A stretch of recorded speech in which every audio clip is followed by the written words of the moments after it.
Look, people actually are here. That's amazing. Thank you everyone for joining us. Oh, As you know, it's our first one.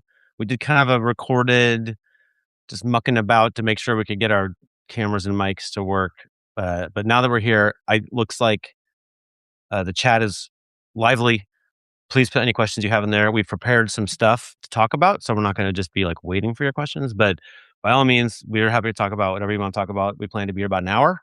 Is that right? Am I lying there, David? You got an hour? you didn't tell me that before, but whatever. Now's better. No time like the present. Um, Okay, so I think you've been working on a story that sort of bumps into this topic, but I think a topic that well, just in the preview chat, I think we got a little lively on the topic. Like how do bad teams get good? I think is a question a lot of NBA fans have, and the Pistons and Spurs are maybe our this year models of bad teams really reaching the contender status. But in your view, like how does it happen? How does a bad team actually become good? Players get better. The easy answer for most fans, I would say for most people, is they think of getting better as if they have to improve their skills, which is nice.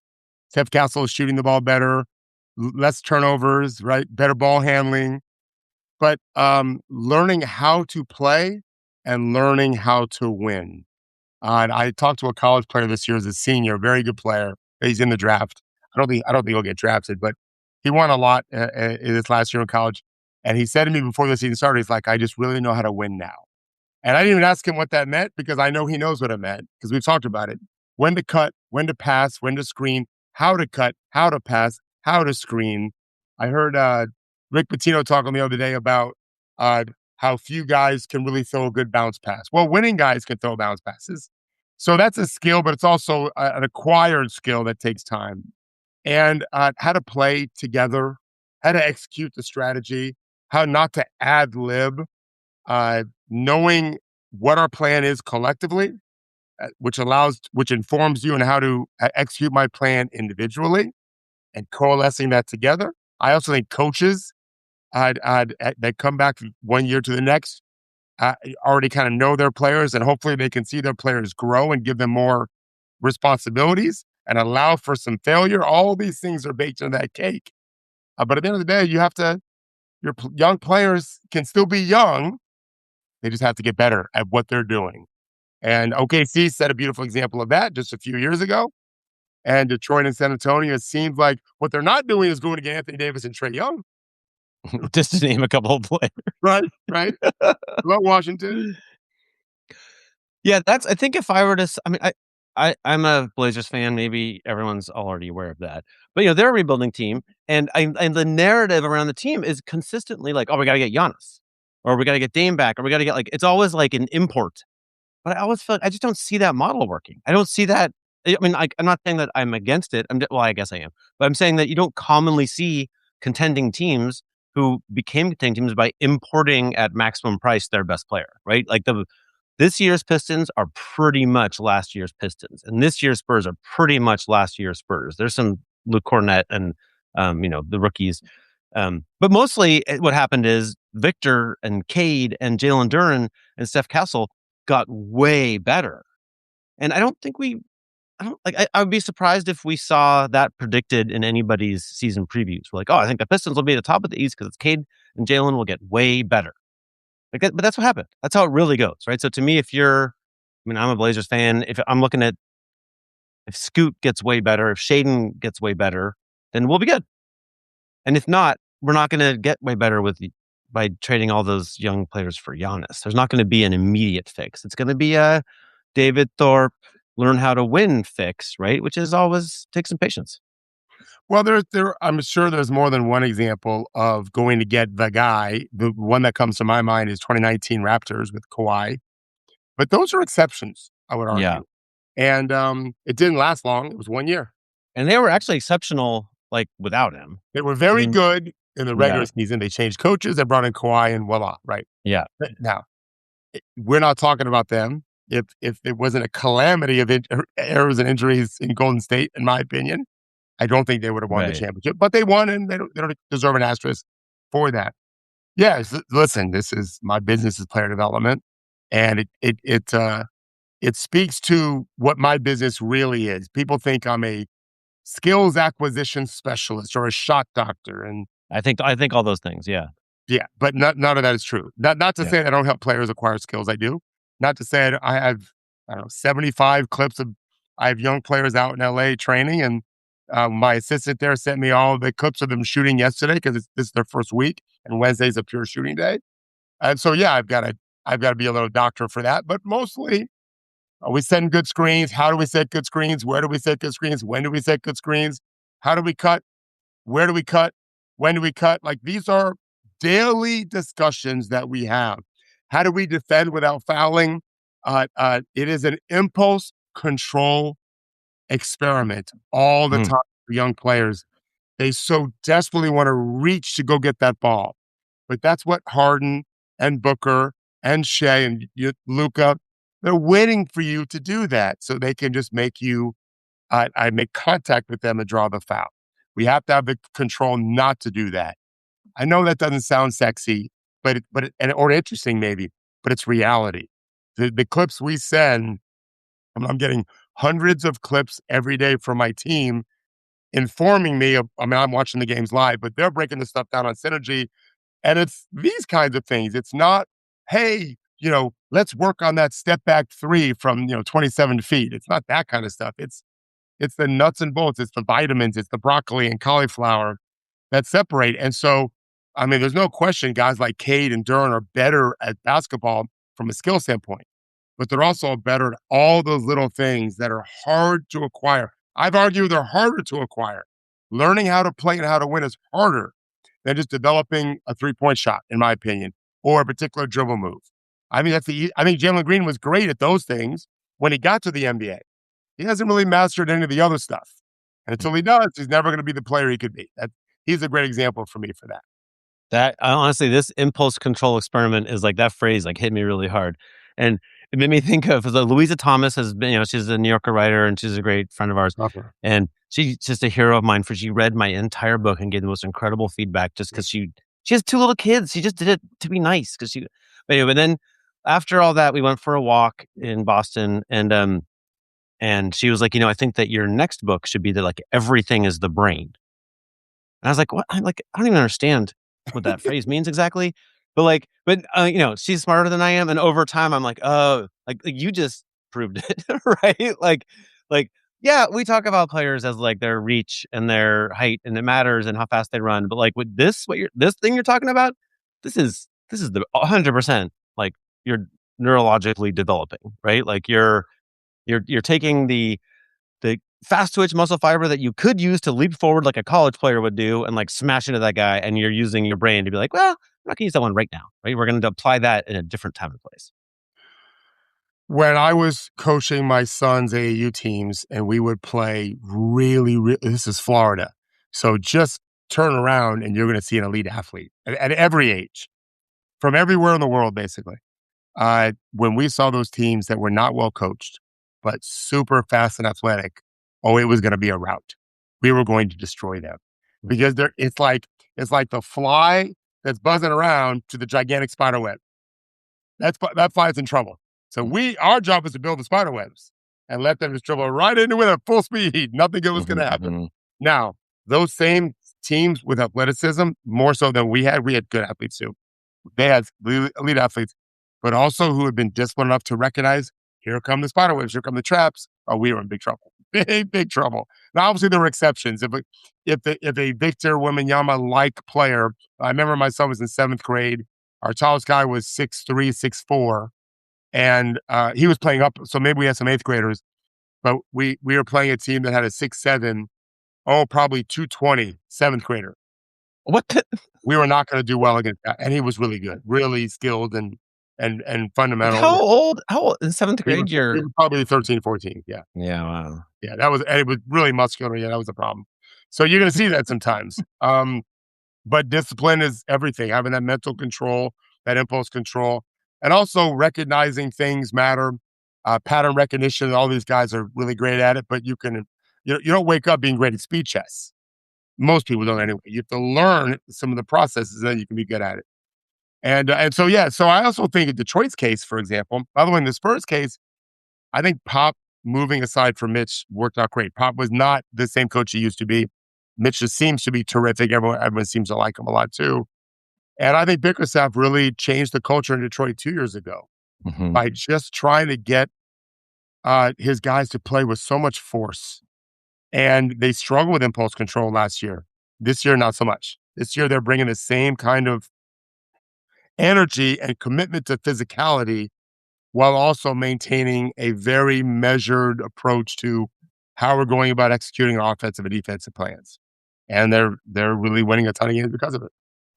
So what's the downside? I mean, I would argue the reason not to have Trae Young, Anthony Davis is because you're sending a lot of salary cap and roster spot and touches to players who are not going to get way better in the future, right? Where you could be using all of those resources, those precious, precious resources on 19-year-olds, 20-year-olds, 21-year-olds, like who just up the numbers that you might find the next Shea or Victor or Jalen Duren, et cetera.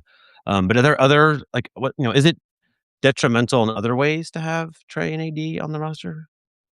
Well, a player, what do we always say? Playing time is oxygen. So some players are being suffocated. I mean, Washington has a lot of draft picks. We're not just picking on the Wizards, obviously. We I mean, a can't. little, yeah, we kind of are, yeah.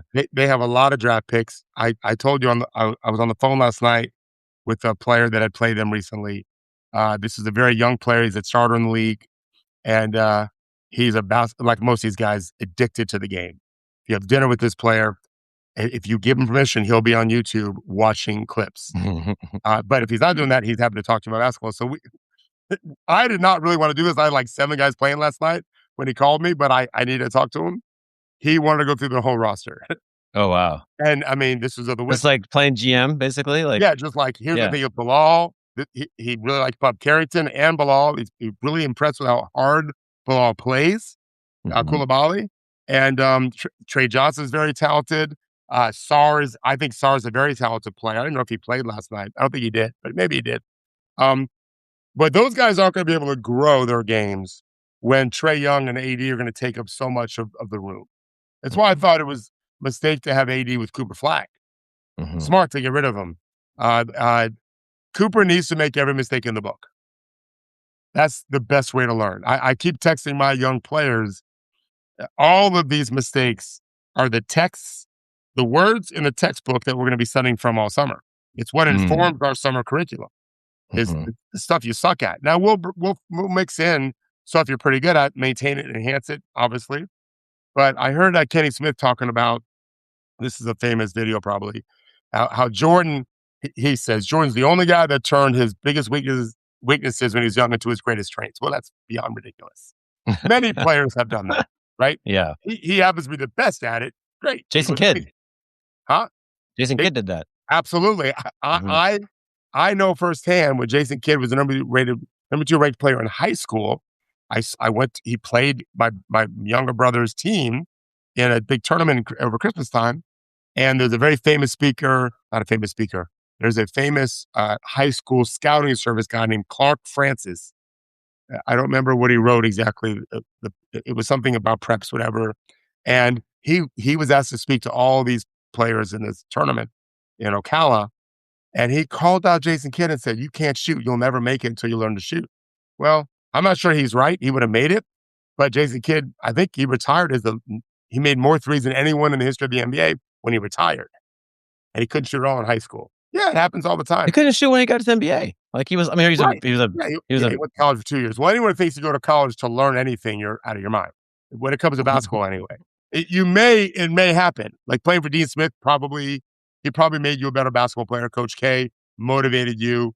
But by and large, it's not what people think. But that's a whole nother podcast we can do about the myths of college basketball. But yeah, you have to, this is how you get better. Find out you suck at it, learn from your mistakes. That's why I think players, a lot of times, this goes to your point. When you're not getting consistent playing time, you're not getting a chance to learn from first quarter to fourth quarter. And if you do it enough times where you fail in the first quarter and you're thinking about what you did poorly, you're analyzing it in an instant. Over the course of time, you'll get better in the fourth quarter. You'll make the same mistake again next game, first quarter, whether it's not putting arc on your three or whatever. There's a million things. And eventually it becomes a pattern that's grooved. And what you're finally figuring out in the fourth quarter, you're starting to do in the first quarter. And that's progress.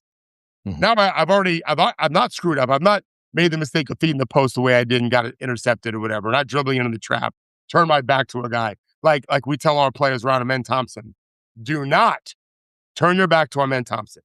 Otherwise, you'll be chasing him for the dunk, right? Mhm. Mhm. Also, maybe don't throw a pass to his guy without a pass fake first because Mhm. he's going to jump the route. Mhm. So eventually, you make enough progress game to game, you start doing it in the beginning of the game instead of the end. But when you don't play very much, because that coach keeps yanking you out quickly to put Trey Young back in, or not give you the chance to do it, you lose the opportunity to learn from that mistake because you're not making the mistake, and it's you haven't got better, you haven't made progress. Well, it feels like there's a little bit of a panic response from everyone involved, right? Sometimes it's from the player, very often from the coach yanking you out. Like, so, like if you sat Cooper Flag every time he made a mistake this year, you would sit him a lot, right? But Yeah. but this is just like Kevin Durant in Seattle, right? He's just getting all of the exposure to all of the challenges of being in this league, and he gets a chance to be bad, bad, bad, better, better, better, and then good, then excellent at these things, right? He's getting those first reps in. And but I feel like we just tend to panic. We tend to. I mean, Blazer fans do this thing all the time, right? Where they're like, "Can we just short circuit it?" Right? Like, I know that this long, slow thing is happening, but can we do a quick thing? And it feels like you can't really. Not if you're trying to go from like Shea with the Clippers to Shea with the Thunder, right? You have to go through a lot, and Victor's doing it as fast as anyone ever has. But it's still he's in year 3 before he's really getting here, right? It's we don't typically give players that much time with the ball to just keep learning. Well, you know that there's one particular NBA coach who calls me all the time, Mhm. and it was just I'm not gonna talk about it publicly.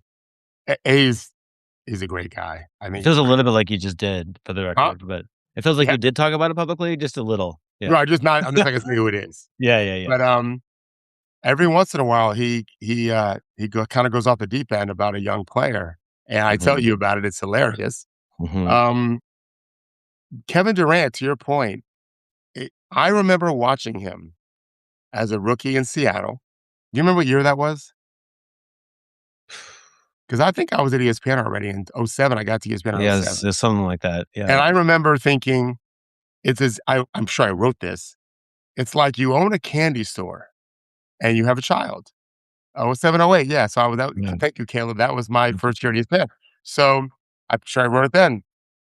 If you own a candy store, you let your kid come in and don't give him any guidance.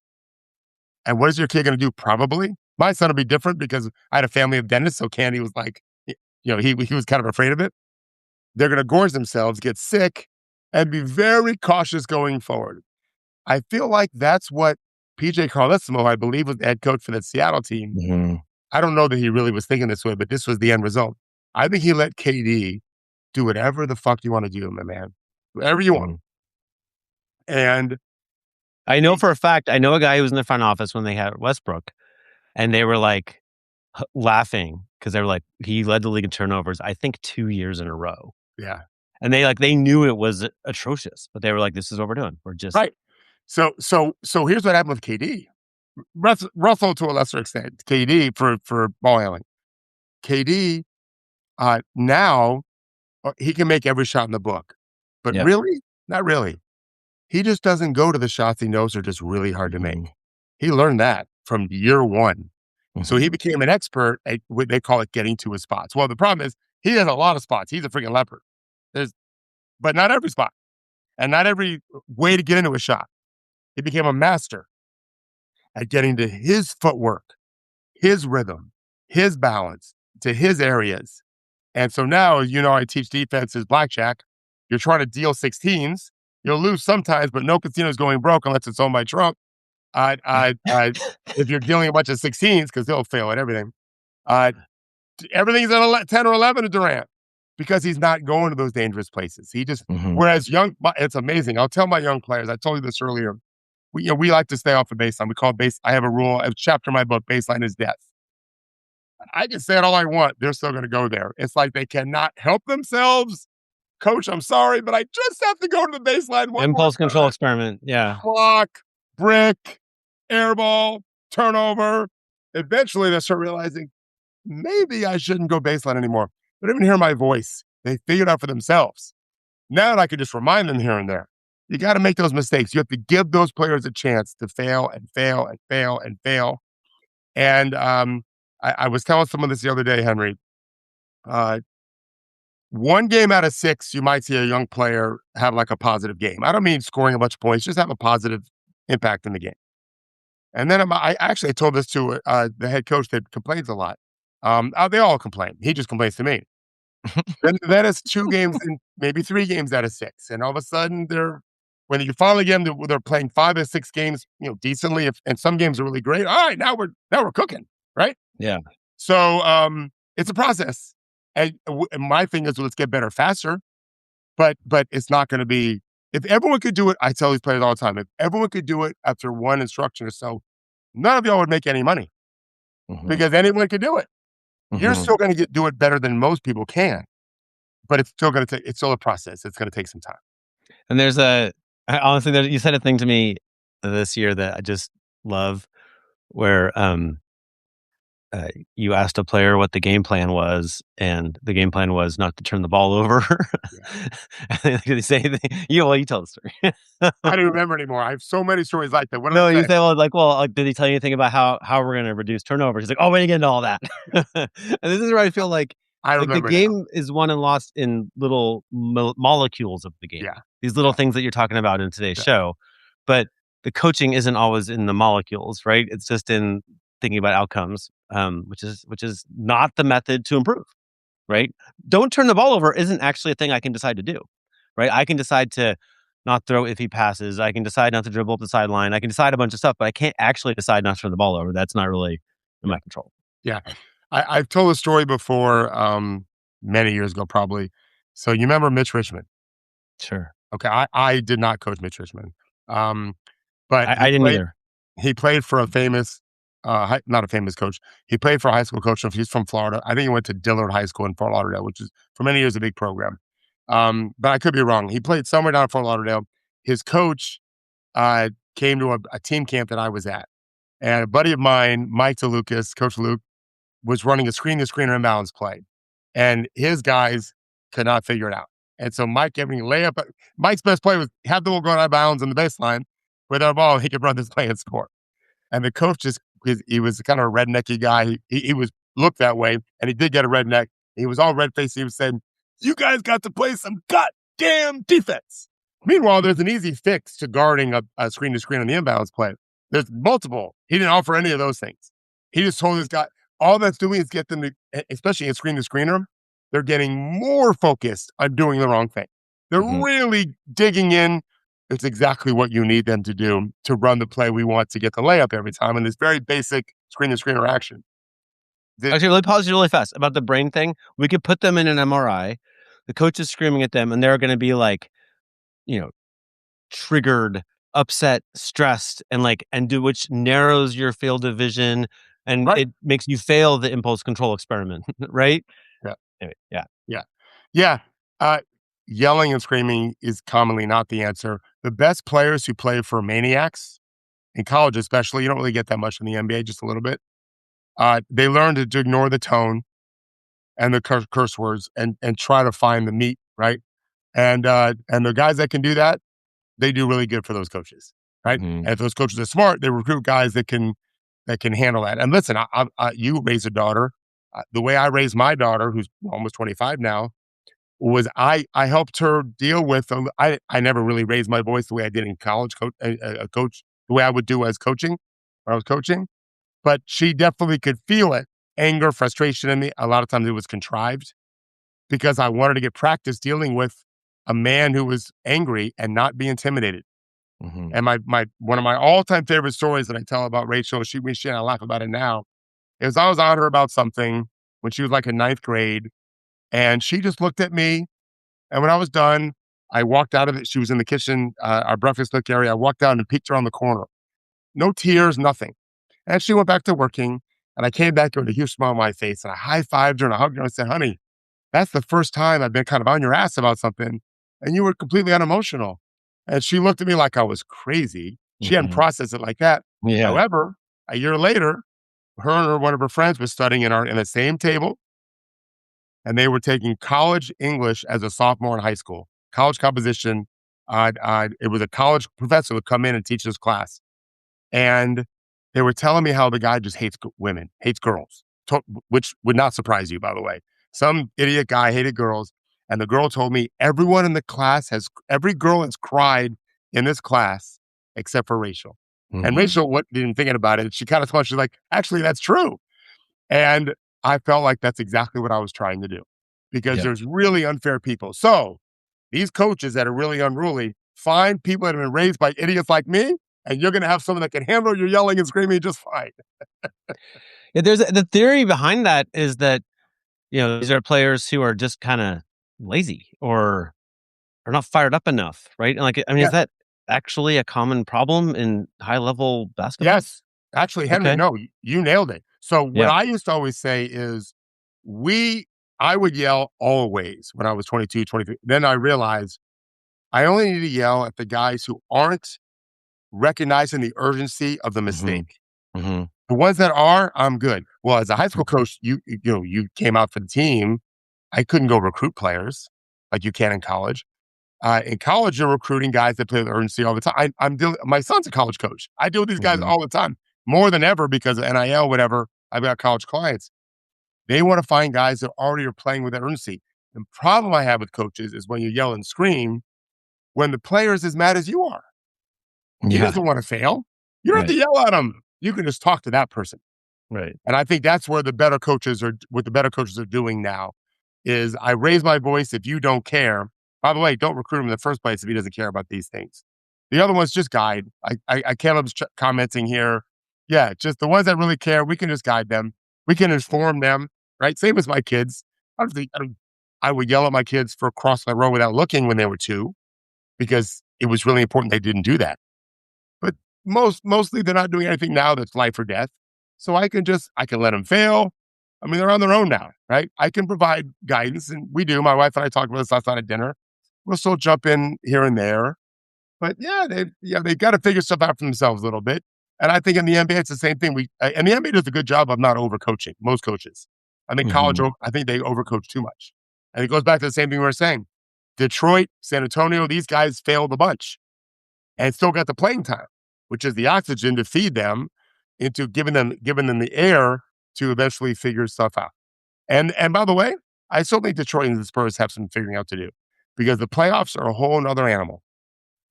Uh, There's they're, a they're, they're going to fail.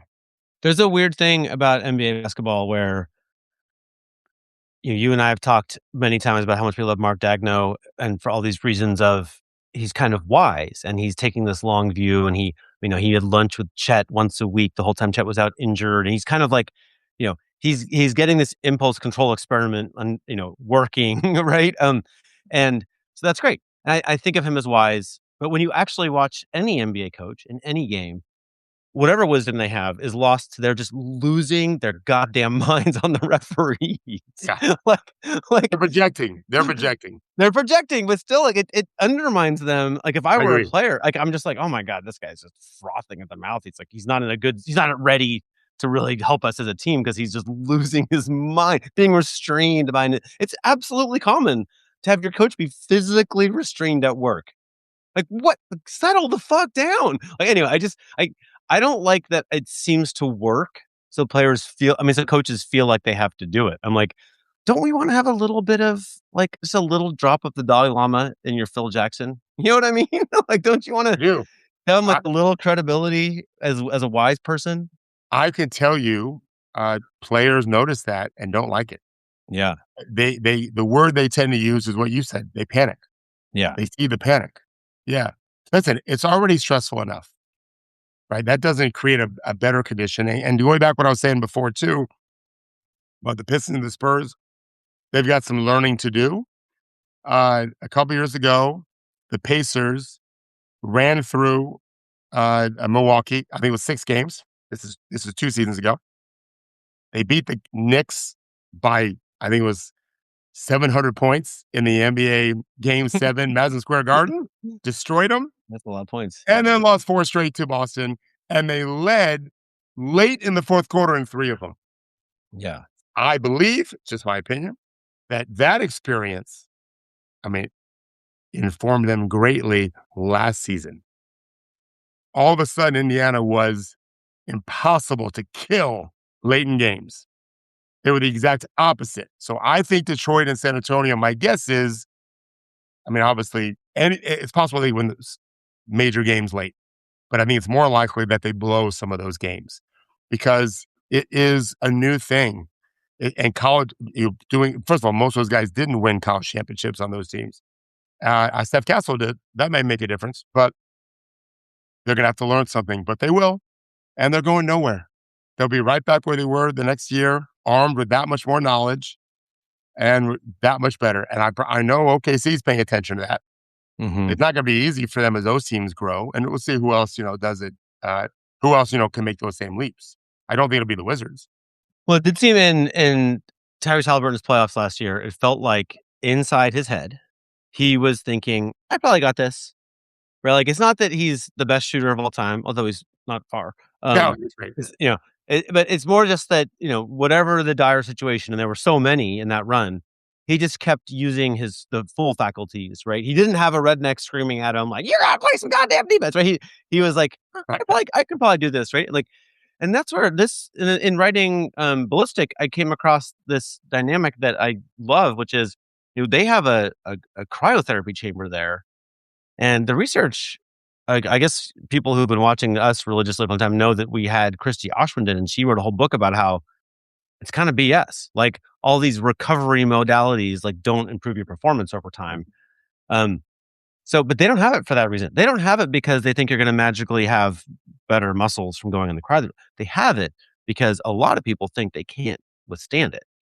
A lot of people have a panic response, and it's a 3-minute little training regimen. They also have an ice bath. They have sauna, bunch of things. But, like, if you're absolutely positive that you can't handle the cryotherapy chamber, which is just a very cold, blast of air, then you go in there and you learn that, you know what? It's fine. Everybody's fine. It's completely fine. It's unpleasant, but so is a lot of stuff, right? Yeah, but And like, but and so the idea is that you learn, like Tyrese Halliburton, like, and this is quoting Marcus Elliott, who runs B3. He's like, you think like, maybe I have the right tool for a lot of jobs, right? That's the way that you think when you start adding these skills, right? Is like, oh, maybe I can handle defending that guy in the break, or maybe I can handle coming off the bench. Maybe I can't, whatever life throws at you. Like, if you've, you know, to me, what the Pacers might have learned in the run when they didn't make the finals is just like, okay, we have a lot of solutions, right? And we can just keep deploying them. And it's sort of a superpower to just not stop using your best tools. yeah, for sure. There's also we teach our players. Each possession lives in its own universe, and it's not connected to anything else unless you allow it. So we can learn from it, and then we move on to the next one. And if we allow emotion to creep in from one to the next, that's our mistake. Mhm. And so yesterday, someone sent me, no, I'm sorry. I sent myself because it's in the article coming up. Okay. I get a lot of, Absolute genius sending this get a to you, lot of but stuff yeah, sent to me. we So do. I found this. The Aaron Neesmith. I didn't remember what happened. I knew that the Pacers stole game one. Stole. I hate that word. The Pacers won game one in Madison Square Garden. If anything was a steal, that's the closest thing. They're getting blown out with less than five Mhm. to play. Just I when mean, Neesmith went like 5 for 5, six lately, 6 for threes. 6. I There you had go. forgotten that. Yeah. Go if you are having a rough day. I don't care if you like Aaron Neesmith or not. I like him just fine. Watch. Oh my! I just couldn't help but just go. I Yeah. mean, my smile was a mile wide. Yeah. I mean, Aaron Neesmith. But I tell you what, he was terrible the year before in the playoffs. Terrible when they lost in the Eastern Conference Finals to Boston. Man, he was. I think it was like 50% from three last year in the postseason. So was Nemhard for that matter. They had two guards, two wings, plus Halliburton. Right? Halliburton was the Mhm. third best shooter of those three. It tells you a lot about how good they were. Maybe the Mhm, fourth mhm, because Siakam shot well too, and Miles Turner shot well to the finals. But Neesmith in particular. So that made me think of Detroit, San Antonio. So how are you going to knock off the Thunder? Well, you need an Aaron Neesmith, right? mhm. You need someone that you're not expecting. At least you only have to get 4 wins. Well, I shouldn't say only. You have to get 4 wins. How you get it doesn't really matter. If Neesmith can do it one time, so in the case of the Spurs, let's say Devin Vassell makes 6 threes the last 5 minutes of the game, and they get 1 win in the Western Conference Finals against OKC. Okay, now you get 3 more. Wemby could probably get you 1 or 2 by just being Mhm. way better than anybody, and Shea's just off because you can't go to the rim against Wemby. So now Shea's got to make perimeter shots. Maybe he misses. Although I just watched, I think in the last 2 games, he has not missed a shot in the fourth quarter. Did you know that? I did not know that. Yeah. I think at 30 plus, I think I saw the stat 30. I watched the games, 30 plus points, 0 missed shots. What the hell? Yeah. Yeah. Well, it would have been nice if he had done that right before I wrote the article about he's the most skilled guard of all time. Yeah, That wait a would minute. be nice. But yeah, I was happy to see that. So he better make those shots if Wemby is controlling the paint. They need Hmm. something like that to happen. Not likely it happens the very first time during the playoffs. And it's certainly possible. It's just not probable. But guess what? Bring the same back the next year, armed with all that experience, all that whole. As I tell players all the time, your summer. I told a player this yesterday. Everything you did poorly last night, remember that, so that when you're in the gym by yourself, you're thinking about what that felt like. Let that infuse into your blood and your muscles when you're training. And remember, I told you the story before. I did a clinic many years ago at IMG. I had 15 NBA players on the court, 12 baskets, a couple hundred coaches in there, mostly high school, college, whatever. I think maybe high school. And my best player that was there was a kid that I had trained forever, Kevin Martin, who was just scoring 25 a game back then for the Kings. And when I got done, I took questions, and one knucklehead high school coach thought he was funny. He said, like, "Hey, I know supposedly you and Kevin Martin are so close, but I noticed that he was the only one not paying attention to what you were drilling. How do you feel about when he disrespects you like that?" And I didn't understand what he meant. I'm like, "What do you mean?" It's like, "Well, you were having these guys, you're this, and this, and the other 14 guys were all doing it. Kevin was on his own basket because he was the alpha. He got his own basket. I know exactly where he was in this drill and that gym. And he was doing this and this and this. And I want to say, listen, numbnuts. I didn't say that. That's a brother. That's a line my brother uses on me all the time. One of my little brothers. Huh. I said he was playing against Iguodala and Kobe and LeBron and Battier and those guys. Like he was taking the construct of what I was trying to get him to do, and he was playing the game, and he was imagining what it's like against those guys. And what Mhm. I've been having these younger guys do would work because they're being guarded by nobodies. Mhm. But this guy's going to see 1 or 2 guys. He's going to have to add an extra pivot, an extra fake, and this that way extra craft. So how do you do that until you've done it and failed? Yeah. Right? Right? Like I told you on the phone earlier, there was a player I work with named Jared Utah. Had a cup of coffee in the NBA, very good player overseas. But we're doing 1-on-0 drills. This is during COVID. And everything he's doing, the ball's always protected as if Iguodala is guarding him. Okay, well, whoever the great defender is now, you want to imagine, Kawhi, whatever. And I said, Jared, how did you learn to even train as if the guy guarding you is there? He's like, well, I just had it sold me so many fucking times. I was sick of fucking turning it over. I'm like, Mhm. bingo, that's it. Like Mhm. I could tell them I'm blue in the face. They'll fuck it up until they keep losing the ball. And eventually they'll Mhm. figure it out, hopefully faster than others, to stop having the ball in front of you when some guy with a 7 foot wingspan is right there. He'll just take it from you.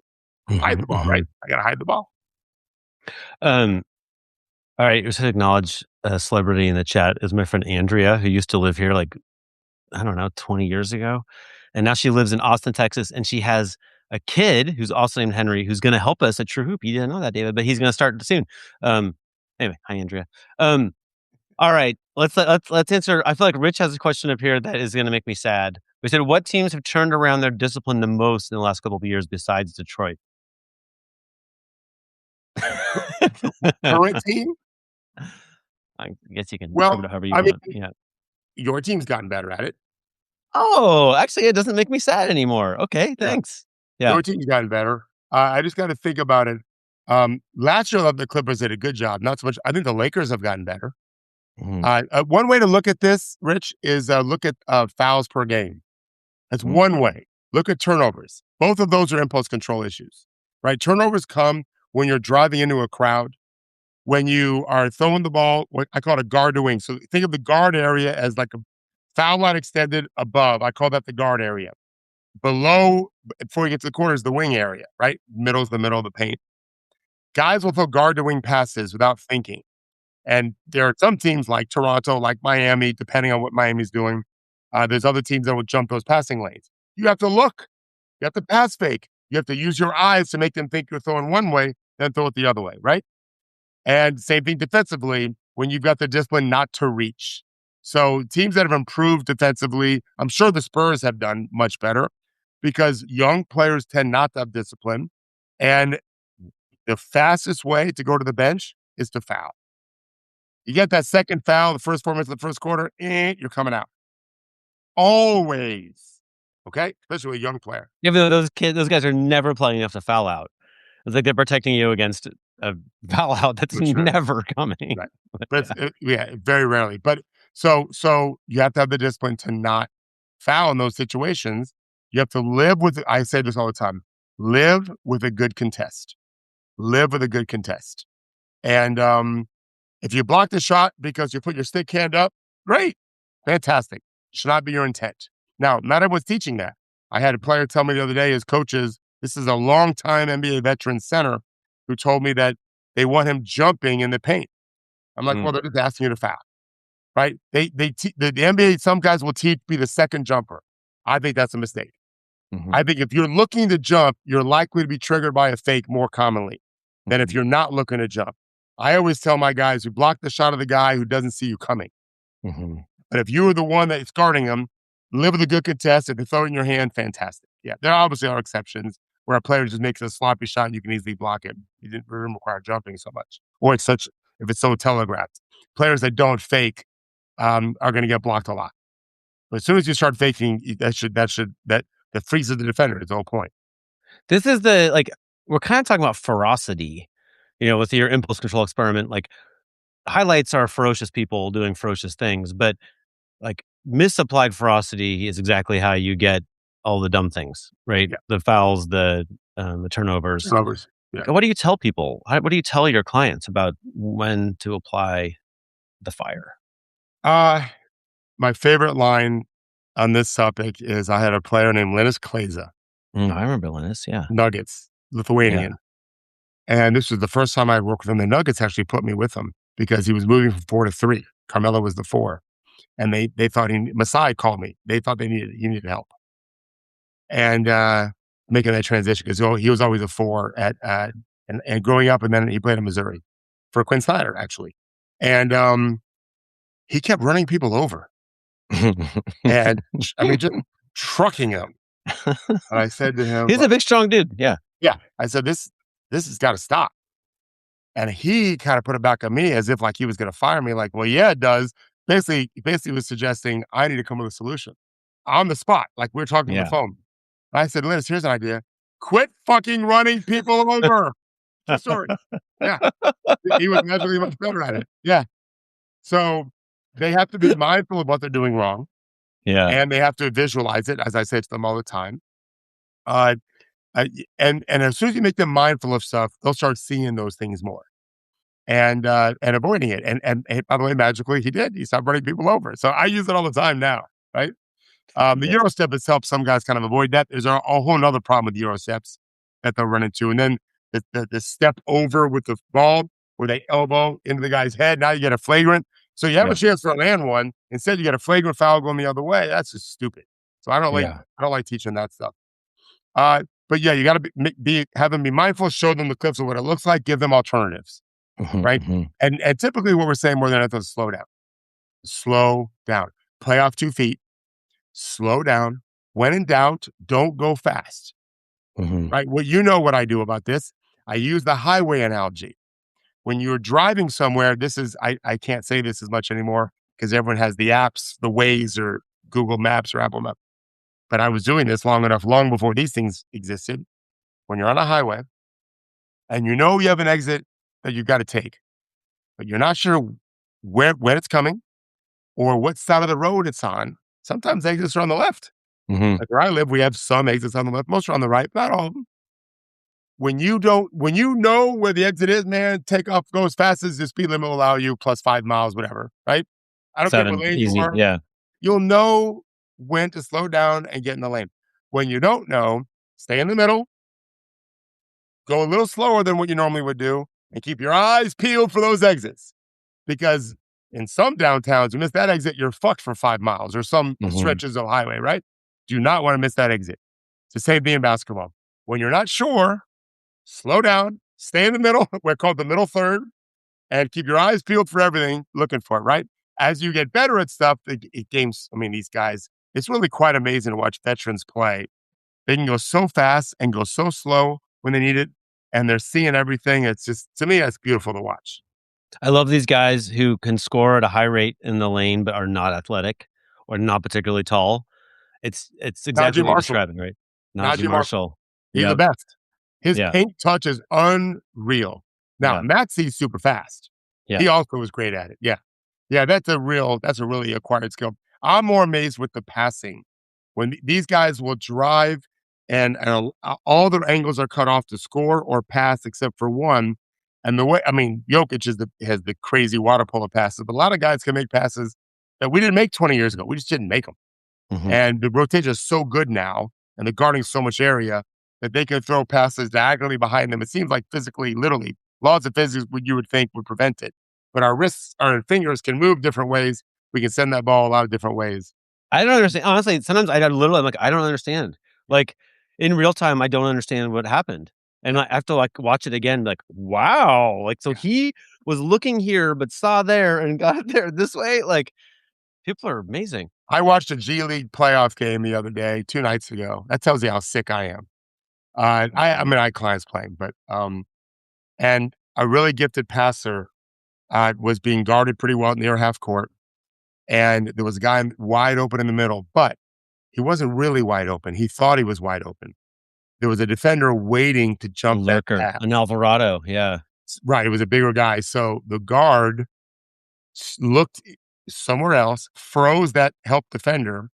The problem is it also confused the guy in the The middle, recipient? Oh, well. bounced off his body. Yeah, turnover. It was hilarious, but it was a great That wouldn't pass. happen in the NBA. In the NBA, they're gonna catch that. Probably the Yeah. player just didn't realize that the look off was for the defender, not for him. Yeah. Yeah, They also, yeah. the G League, like, I'm not sure they ever played together before because this guy Right, normally was with his right, varsity and he went down and the other right. guy to remember too much. Yeah, it's funny.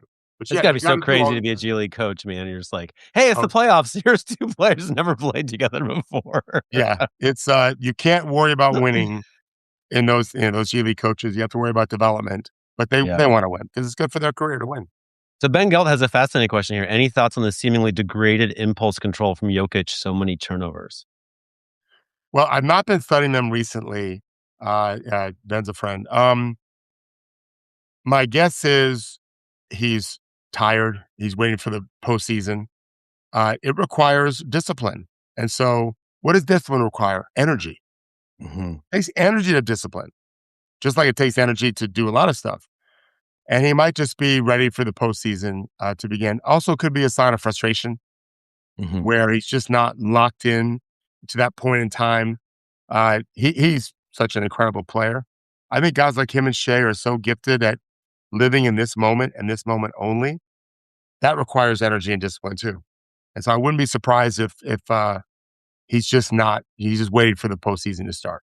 Yeah, which may not be such a good thing because they might get their ass kicked. But they're I not mean, this playing. is like I mean, his brothers are nuts, right? We know this. There's a lot of, like, the family knows how to be angry. Let's just Yeah, as we know he this. does too. Yeah. And so, okay, so anger is like, he can get sped up emotionally, right? Who does he truck?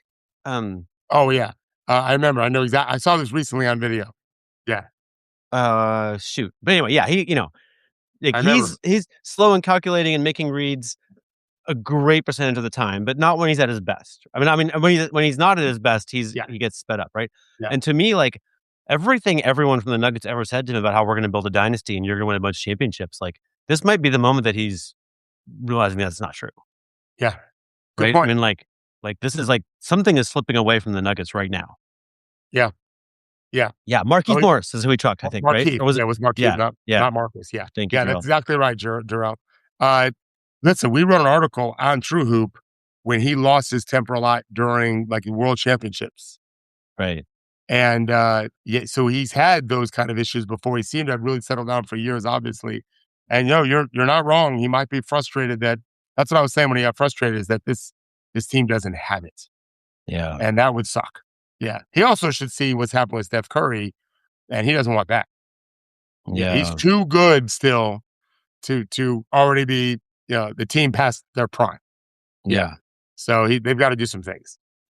All right, so we have about 9 minutes left. Not that we have to end, like, right on the dot, but, David, I'm legitimately curious about this. Like, as you know, I go down the rabbit hole of this Epstein stuff sometimes, which is not what people do in sports. It's just not. Like, I know that, like, no other sports writers are doing this. Actually, I wrote one article about the Washington Commanders. Yeah. And I thought I sent it to some friends who cover sports, and they were all like, "Thanks." Who cover football, like, nobody there's just not the vocabulary to touch this, and it just struck me like, how do you take it? Like, how do you feel? How do you feel about Epstein on True Hoop? So I'll divorce myself from, uh, having ownership of True Hoop and being a partner of That's a yours, concern? Yeah, for sure. which is Mhm. no, but I'm happy. I'm proud to be part of this Thank you. process, although mostly I just edit what you do. I don't even edit, I just read it. Um, No, you always find something. You're always like, "Maybe this should I be do my controlled." best. Yeah, yeah. Um, so I'm a grown up now. I'm 61 years old. I may look 75, only 61, but I am 61. Um, and as I said to you, this is what's why sports washing exists. Is Mhm, because people will argue, I just want to be entertained. Sports is my mhm, entertainment. To which I respond, this is not necessarily just white privilege, but that's just privilege of being able to ignore it and have your life be just fine. But that's just ignoring everyone else whose lives aren't just fine mhm, because of all that we're sweeping under the rug under the guise of we just want to be entertained by these athletes. mhm. I'm not one of those guys. Now, maybe I blame you for some of it. It's for sure my fault. Yeah. I wouldn't Mhm. say it's all your fault. I'm married 35 plus years to a woman who's alarmed at what's happening in this world. And we have kids and we want them to have the best chance to have a great life. And it doesn't seem like we're in that mode right now as a country. And uh listen, I mean sports, my dad, the St. Pete Times was the best sports section in the country for a long time. For lots of reasons that we have to go into, but you know that. If you studied journalism, the St. Pete Times was a beacon of light, correct, Henry? Mhm, Like whatever the Pointer Institute, I think it was, whatever. mhm, We had mhm. great writers. I mean, I learned to read in the sports section, reading really brilliant writers, not just statistics. And I sports has informed my entire life. It doesn't inform it the way it used to. Now it's my business. We've written about this before, Henry. We've talked about this before. Uh, I want my players live for this game, Mhm. and It's I so like honest, them. it's so pure, like, a lot of it's Right. just, like, It, it is it's their the place sweetest of thing. Yeah, it is their place of joy. yeah. It is their happy place. I mean, look at their bodies. It didn't come easily. They had to work and work. Mhm, No one looks like that typically. They have to work at it. And I want them to be in a workplace that's free of the garbage that is currently strewn all across the courts, metaphorically speaking, in our league. So I'm all for rooting out all that's rotten. I think it just makes for a better. I look at it this way in player development. I know if we do this, this, this, and this over the course of time, like evolution, I always say it's like I always quote that Denzel Washington and Remember the Titans. My stuff is like penicillin. Give it time, it always works. My curriculum mhm, will always work. Well, I want the league to be that way. Over mhm, time, mhm. I'd like to be able to get rid of all of this stuff. You just wrote the other day about, well, we're quick to punish a lot of people, but owners, like, we have no idea what's going on with Steve Ballmer, right? It's Still. like, "Oh, we lost the binder. What the yeah, they're gonna email it to me. It's Right. coming." Like, "What the fuck are we It's doing?" just we'll have a better league. We'll have a Yeah, better league if we got through all this mess and it's not gonna happen because someone in the league is gonna figure it out. It's gonna be in journalists like you pointing these problems out and making them hopefully, have accountability for what they're doing. They don't wanna be accountable. That's really the whole point. I asked a friend. I have a friend who, works on Wall Street and, disagrees with me about a lot of things, but, I asked him, I was like, "What's the institution that, like, is focused on having, like, clean money?" You know what I mean? Like, what's the institution that's focused on, "Oh, glasses switch. I don't know what's Yeah, happening." I forgot to wear my special glasses from my and I get real dizzy. Yeah. Oh, Okay, man. that's we don't want you dizzy. So, I was like, "What's the institution that, like, is careful not to get, like, drug money or oligarch money or whatever?" And he was mad at the question. He was just like, he's like, "No, all that the only thing that matters is, like, your compliance team, like, the lawyers. Like, if they say you're good, then you're good. You get all the money you can get."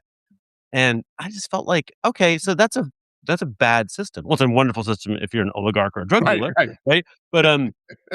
But there's no pressure. So, like, I think the people in the NBA are super smart, but there's zero cost to them in public reputation from having a United Arab Emirates sponsor on the ref jersey, right?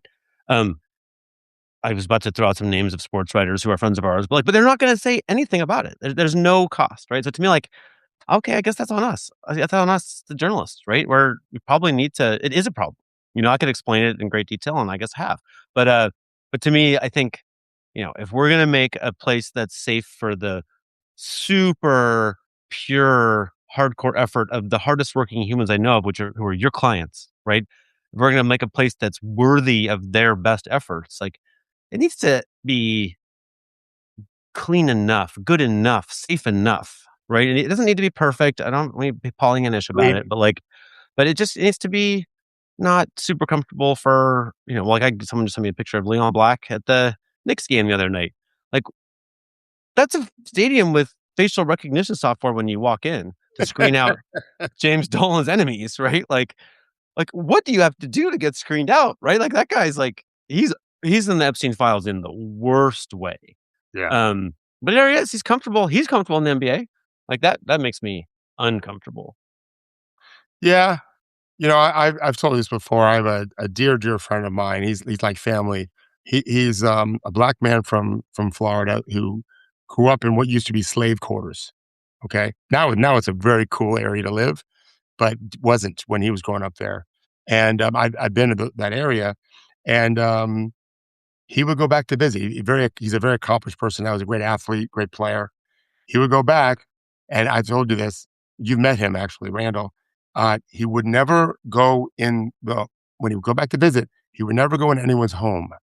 Oh yeah, he told me this. That's Yeah, crazy. because he didn't know who was doing drugs or whatever, and they wouldn't be caring who he was. He would just get arrested with everyone else. He was Yeah. always outside.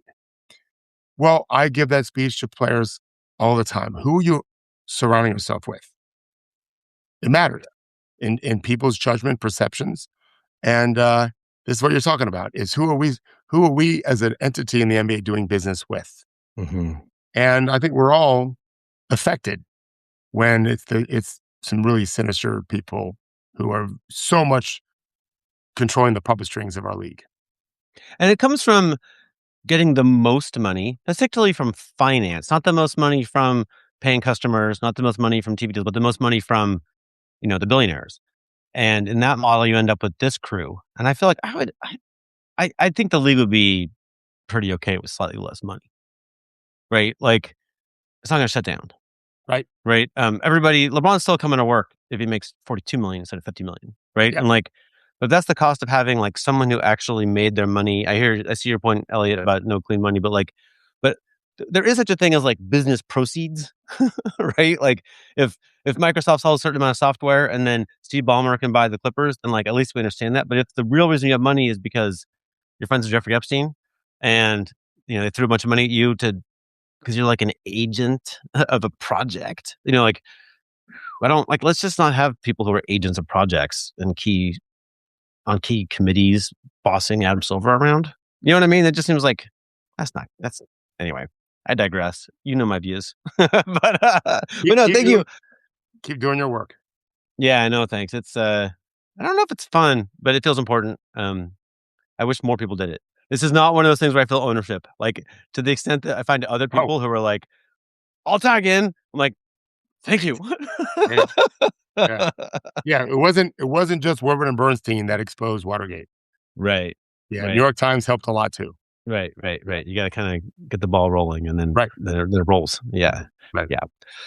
All right. Well, this has been fun. I guess as an experiment, I would count it as a success. You agree? I don't know what the measurement is. But there's people in the that chat, that's what I'm saying. beyond my pay grade. I'm here to talk basketball, and people. It seems like people wanted to listen. That's all great news to me. Alright, we got some more fun stuff in the works, but, I guess we'll probably see you on this again, and we'll let you know. Thank you very much for listening, subscribing, watching. Thank you, David, for your time, and, we'll see you guys again.